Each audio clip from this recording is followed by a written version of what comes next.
Assalamualaikum warahmatullahi wabarakatuh. Alhamdulillahirabbil alamin. Kesempatan kali ini kita masih diberi nikmat oleh Allah untuk belajar bareng, duduk bersama, walaupun jarak kita berjauhan.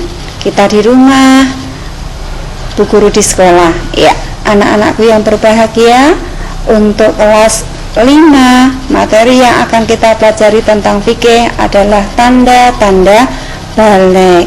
Setelah nanti anak-anak mempelajari materi ini, kompetensi dasar yang diharapkan yaitu pertama, meyakini bahwa bersuci adalah perintah Allah.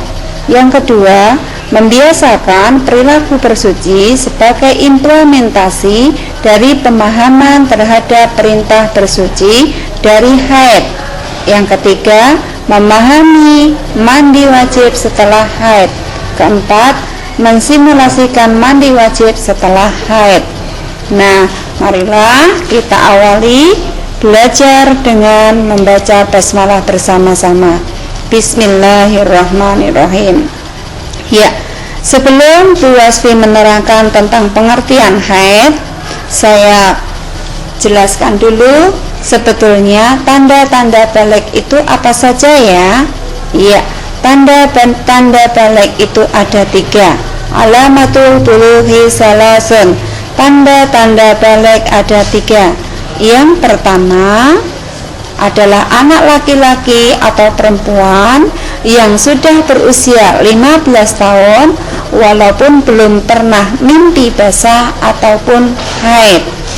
Tanda balik yang kedua adalah anak perempuan yang berusia 9 tahun dan anak tersebut sudah pernah haid. Tanda balik yang ketiga adalah anak laki-laki yang berusia 9 tahun dan sudah mimpi basah. Itulah tadi tanda-tanda balik. Kita lanjutkan. Sekarang pengertian tentang haid. Nah, haid itu apa ya? Haid menurut bahasa artinya aliran atau sesuatu yang mengalir.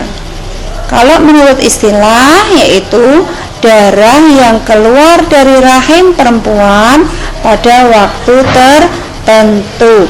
Jadi waktu mengalirnya darahnya tersebut tidak terus-menerus setiap hari, tetapi pada waktu tertentu.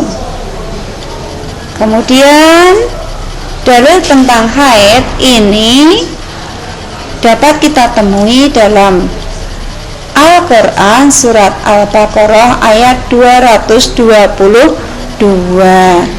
Nanti silahkan dicek, dibuka Al-Qurannya, surat Al-Baqarah ayat 222. Yang terjemahnya, mereka bertanya kepadamu tentang haid. Katakanlah, haid itu adalah suatu kotoran. Oleh sebab itu, hendaklah kamu menjauhkan diri dari wanita di waktu haid, dan janganlah kamu mendekati mereka sebelum mereka suci.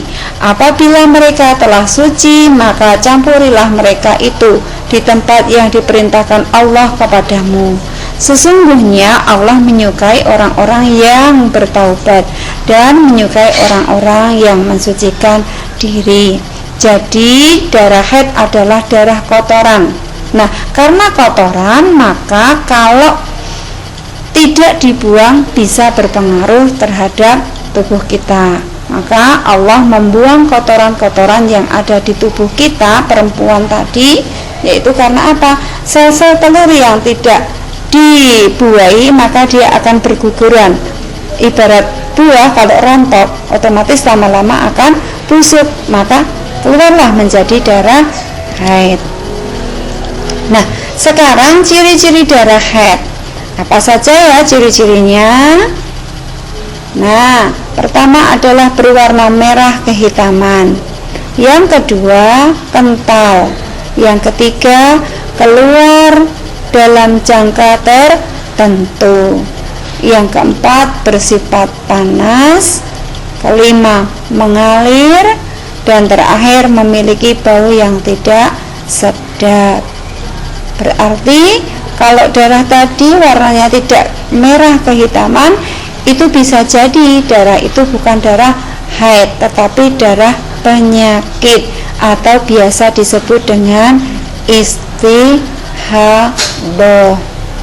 Nah, sekarang kapan seorang perempuan mengeluarkan darah haid? Kita lihat waktunya. Waktu keluarnya darah haid. Darah haid itu keluar minimal sehari semalam. Berarti kalau tidak ada sehari semalam, kemungkinan darah itu adalah bukan darah haid.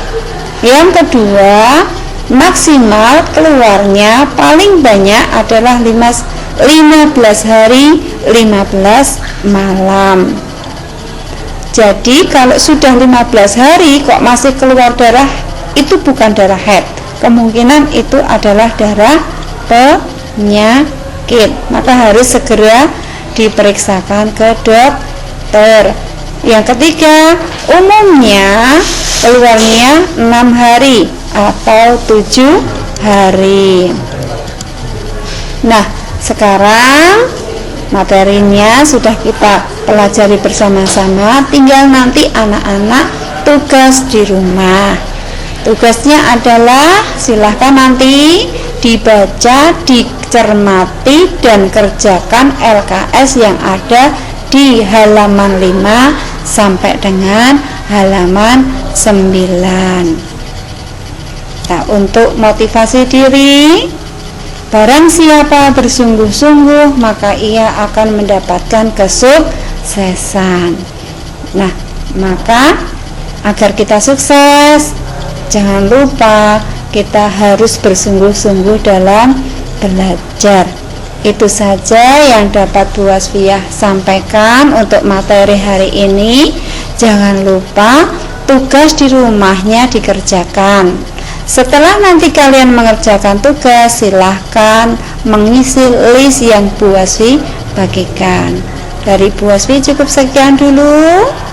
Mungkin belum begitu jelas, silahkan diperjelas lagi dengan membaca buku paket dan LKS.